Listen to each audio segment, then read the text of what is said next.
A Hermit in the Himalayas by Paul Brunton. Chapter 6. The messenger who periodically brings the mail from the nearest postal point in heated India must be one of the world's champion walkers. Day in and day out, he does nothing but walk.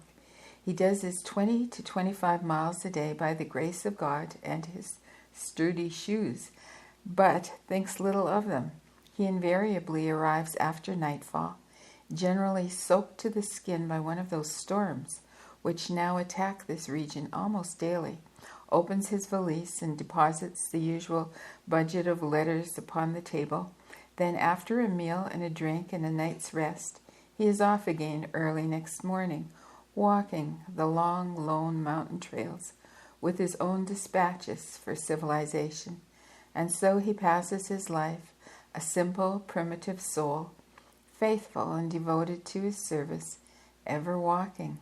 He is a man who might have been given Charles Lamb the meat for a well-turned, witty essay, or he might have been born in England and in the 19th century, but destiny had reserved him for my service upon these thread-like tracks, and for a sight of a world where aeroplanes buzz deafeningly in the air like giant bees, and smart cockroaches run like lightning without a single horse to pull them. To me, he is a valued necessity, for he keeps open my line of communication with the outer world. Such a service might well have been scornfully disdained by the ancient or medieval hermits, but to a 20th century hermit like myself, it is a welcome one. Modern habits for modern hermits is my slogan. Thus I live secluded but not isolated. Once I looked upon these strangely varied epistolary missives which pour in from the 4 points of the compass as disturbers of my private peace. When an author has written his 1,500 words a day on his next book and possibly a few paragraphs or a newspaper article, he is in no mood to take up his pen again and write a further 2,000 to 3,000 words in the form of answers to unknown correspondence or newsletters to acquaintances and friends, especially if he must keep a daily period inviolate to his goddess meditation. If anything, he will dislike letter writing as an irksome and fatiguing treadmill. Certainly, I could not toil like French Flaubert for 3 days merely to write a single perfect sentence. Only a genius or a millionaire can afford such colossal expenditure of time. I shall never be a millionaire, and I have long to live yet before I can proudly tell the customs inspector, as Oscar Wilde told him on entering the United States, "I have nothing to declare except my genius." Even a secretary, although a valued and essential help, cannot relieve the pressure sufficiently to diminish the burden markedly where the correspondence is so peculiar and so personal as is mine. Yet, the passage of time has mellowed my outlook, and I have come to take a more tolerant view of these letters. After all, except for the few who are scarcely sane or mere autograph hunters, or common curiosity seekers, or religious hysterics, most people do not break their natural reserve and write to a stranger about the difficulties in their outlook on life, or pose him their troubling spiritual problems, or perplexed appeal for some inner guidance unless there is a strong and genuine urge to do so. There exists, however, quite a pleasant side to the life of an author. A fair percentage of his letters intimate what intellectual pleasure or spiritual help his readers have derived from his literary efforts. No writer is so modest that he does not like to receive such complimentary letters. They encourage him to go on with such work and keep him from abandoning a precarious profession when far more lucrative activities are placed temptingly before him, and when hostile reviewers denounce his books in print as, quote, literary offal. end quote, or as, quote, nauseating nonsense, end quote, as they have denounced mine, or impugn his truthfulness as they have impugned mine, he can smilingly forgive them and answer them with silence, with the silence of indifference, whilst he picks up a large package of letters wherein unknown readers have sent him their deepest gratitude and even heartfelt blessings for having written those books. Not that many critics use such unflattering epithets as those which I quote, precisely the same work which he receives such low estimation from them has received high commendation from the two best respected journals in the world, the Times of London and the New York Times. One can well suffer the former for the sake of hearing the latter, but in any case, I have built no altar to public opinion. If the world can receive my thought, it can surely please me, but if not, I shall remain undisturbed. And now a fresh budget of mail has arrived. I cannot drag my secretary here to share my utter loneliness of this isolated Himalayan retreat, and so I must deal with every letter and every matter entirely unaided. Indeed, I am sorry I have brought a temporary servant even, for he, poor fellow, is getting a little restless, and reading his thoughts I see that he has begun to count the days till our departure. I shall not receive a shock thereafter if he stammeringly announces one morning that he would like his pay, and thereupon desert me for the more sociable and civilized city of Delhi, where I engaged him. I can very well attend to my meals with my own hands. Alas, that even mystics must eat, and would even prefer that to having the calm atmosphere of these mountains disturbed by troubled thoughts. The preparation of a savory supper is not at all beyond my culinary capacity. Peace at any price, once the favored motto of a certain English political party, has become my motto also. Those yogis who retired of old to these Himalayan recesses took none but devoted disciples with them into their solitary retreats to attend to the worldly needs. Now I understand why, and although I am not a yogi, at least in the orthodox sense, my purpose here is very much like theirs. The revelations which I receive from my post bag are sometimes extraordinary. Here's a man in Czechoslovakia who tells me that more than 2,000 people have quietly been banded together in his small country, purposely to study the secret wisdom of the spirit and to practice meditation regularly as a means of attaining thereto. Here is a letter from an Indian barrister practicing in the high court of the large city, who is attempting to organize a spiritual retreat in the Himalayan foothills as a place whither he and other professional men may fly for vacations and still their overworked minds. Here is an invitation from a European Psychic Research Committee to witness and investigate a demonstration of walking on red-hot coals.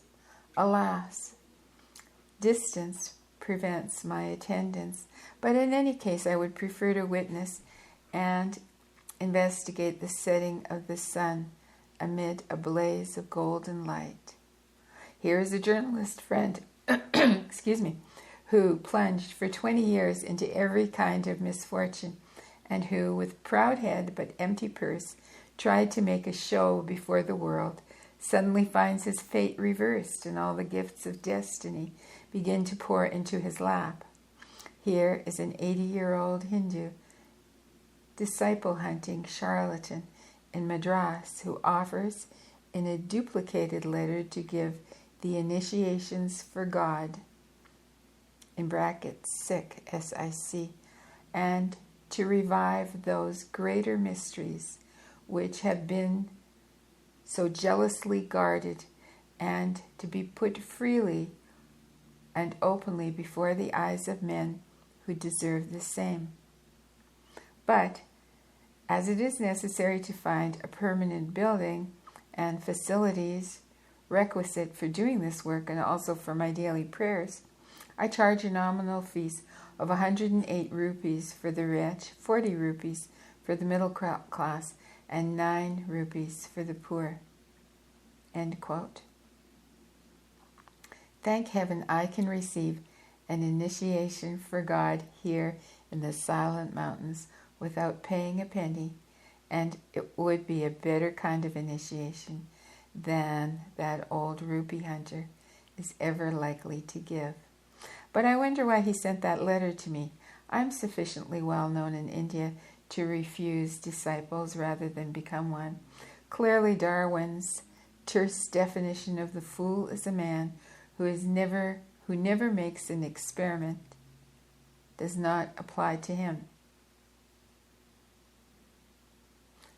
Let me read that sentence again. Clearly, Darwin's terse definition of the fool as a man who never makes an experiment does not apply to him.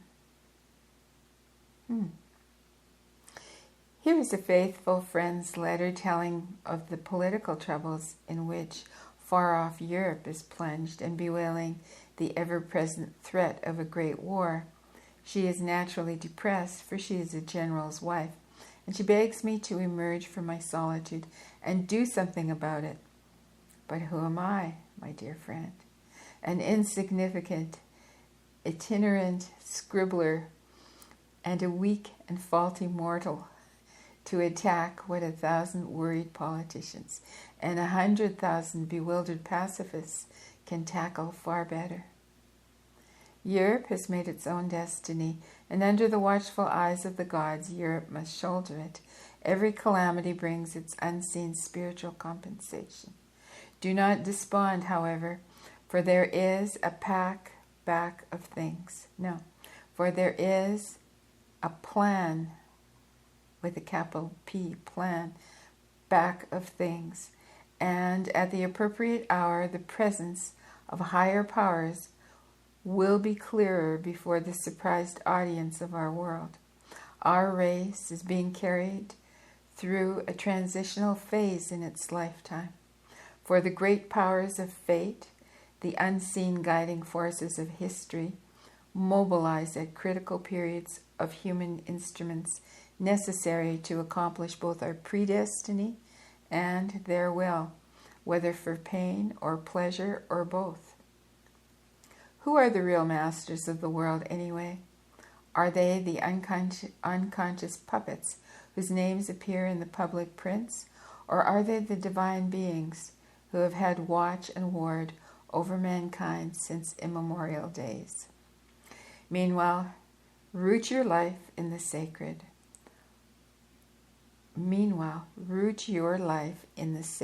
Oversoul, and you shall have nothing to fear.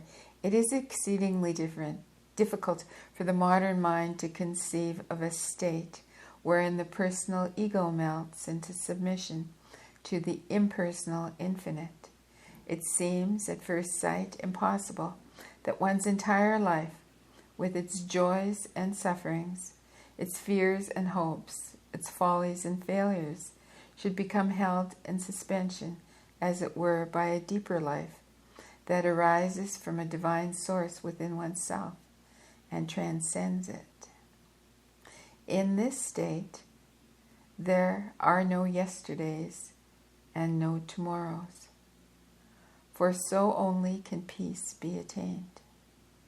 But we must try, and if we try in faith and rightly, we shall eventually not try in vain. Take this truth into your head, madame, as you would take a lantern into your hand. Here, too, is another letter from a lady. She is old and has sought for spiritual truth for 30 years. But alas, all my efforts were in vain. I found only disappointment and utter disillusionment in my quest, which has led to skepticism and embitterment. In a tortured mood, she appeals for my advice. You shall have it, poor lady. Sorrow is but the preface to wisdom. You shall renew your vanished hopes and pick up again your faith in a supreme being. Here is a political friend whom I have helped with advice. He writes to ask if I will become a candidate in his party for the next elections. Thanks and regrets. I have already become a candidate in a higher kind of election, one conducted by Mother Nature and yielding to the successful no other prize than repose, no other honor than truth. A further letter comes from a friend in Egypt, telling me all the news from a group that plays its part in the social life of that sunny land, and then demanding my own. A railway official writes of the problems that have arisen during his efforts to practice meditation. A doctor in England sends his thanks for my elucidation of certain psychological points in one of my books, and then propounds a question somewhat difficult to answer. A keen American businessman says that some of my paragraphs have revolutionized his outlook on life. But will I deal with certain delicate personal problems? A few scattered groups who may one day become vital exponents of the gospel of inspired action, who are willing to work selflessly for the higher welfare of mankind, send their informal news and wish to take counsel on various points. My youngest student, a dozen years old in body, but dozens of centuries old in soul, sends an affectionate note about his progress at school. He can do already with ability and assurance what many adults are still struggling to do: sit still and relax, with thoughts successfully attuned to the infinite. A yogi who begins and ends his letter with a Sanskrit symbol for God. An engineer who is trying to keep a secret sensitivity to diviner things amid his busy activities, albeit his spiritual impulses flow unevenly and disjointedly. A company director who is now learning to direct himself as well. An unemployed carpenter who begs for my benediction upon his efforts to find work. A countess caught in the social whirl, yet not forgetting her higher duties. All these and more contribute their quota of correspondence for the day. My last letter is a harrowing one. It tells of a series of terrific tragedies which have broken the writer's heart. Can I give him some crumb of comfort, he asks, some explanation which will enable him to hold on to life and not end it violently? I give him what explanation I can, but there is not much to say when confronted by the mystery of destiny. To unravel it properly is a task for an adept. But there are a few words of cheer to follow.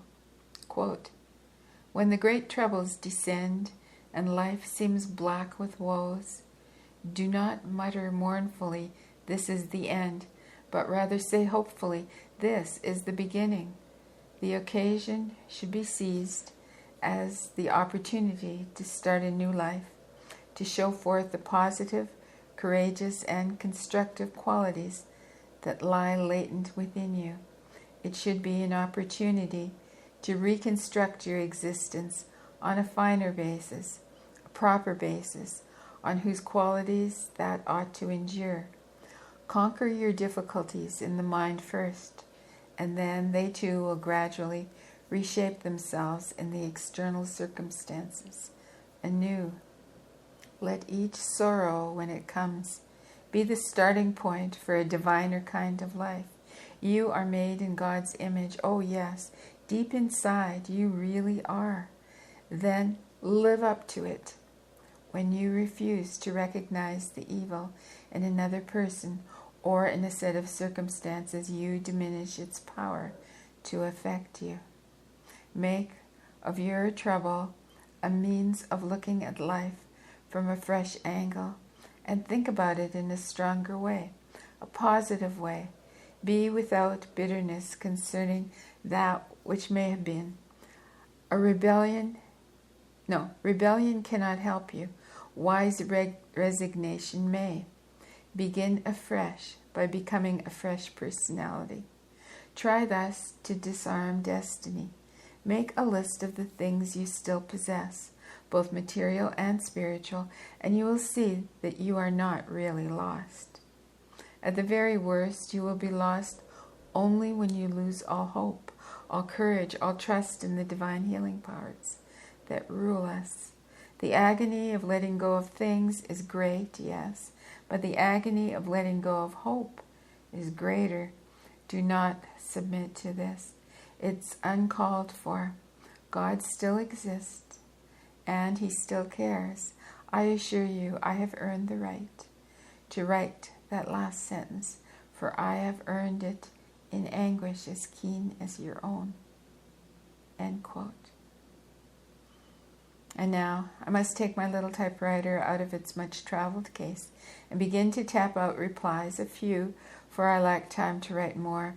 There are many other people with whom an inner voice that must be obeyed debars all communication. It has ample reasons for thus commanding me, and time generally gives striking endorsement of its vetoes. I do not always know why I should obey, for the deeper mind possesses reasons of its own, yet I must obey. Malignant critics, for instance, are best answered by silence. Thus, one opens no channel of communication with those hostile, invisible sources which use them as their unconscious tools. Malignity must be met by fearlessness, but that is not to say that it need be met by foolishness. When Jesus told his followers to be as harmless as doves, but as shrewd as serpents, he knew well the existence of those dark evil powers. There are others who make impossible demands upon my limited time and energy. Their answer, too, is blank silence. They will misunderstand, of course, good people though they may be. I cannot cram 48 hours into 24. One gets also the usual crop of begging letters for the world, particularly the Indian world, always imagines that wealth is a necessary accompaniment of fame. It never dreams that poverty may sometimes be fame's shabby sister. Others ask glibly for a complete set of my books free. They are under the illusion that an author travels with a publisher's warehouse in his trunks, whilst they are ignorant of the fact that he too has to pay his pennies for every book he gives away. There is nothing free in this universe, yet if some mistake an author to be a publisher, others take him to be an employment bureau. And lastly, because one writes of subjects which have long been the preserves of the unbalanced and the wide-eyed, and which were therefore once ridiculed, but are now beginning to receive an overdue respect, many a crank descends upon one in the belief that he or she has found a fellow crank. Despite such cajoling, I refuse to budge from my position of plain common sense and enlightened, enlarged realism. In the evening, however, I enter into another kind of correspondence. It works without pen and without machine, yet it is infinitely more satisfying to me, for there exist only a very few who have offered devotion and loyalty without ever being asked for anything, and whose offer has been tested and redeemed. They call themselves my students, but I want no students. The Overself within each of us is quite capable of giving all the teaching and all the help we need if we reach aright for it. No other teacher than this inward light is really necessary, but the world of aspirants is too weak to grasp this truth and must find someone who has gone a little farther on the way and lean on him. Let them learn if they wish, as long as they do not lean overlong and lose the virile capacity for spiritual self-reliance, which is both their birthright and their destiny. In the last finding, the words of wise Marcus Aurelius remain true. Quote, "A man must stand erect, not be kept erect by others." End quote. But the universal law, which reflects back to us whatsoever we give out, is more binding on those who believe in it than on others. Should I ever acquire a spiritual fortune, these friends shall be the richer for it too. One cannot express formal gratitude in formal words when faced by devotion, this rarest of gifts. It turns the wilderness that is social life to me, It turns the wilderness that is social life to me, who feel alien and kindredless therein, into a blossoming flower garden. The few who have given such tried devotion must have their rewards. I can give them neither pence nor posts, but I can give my best, myself. Their faces flit before me at dusk, like a long gallery of portraits, as I sit in the sanctuary while a crow overhead flaps heavily to its roosting place. Whatsoever I have found in these elusive realms of spiritual being, I share with them.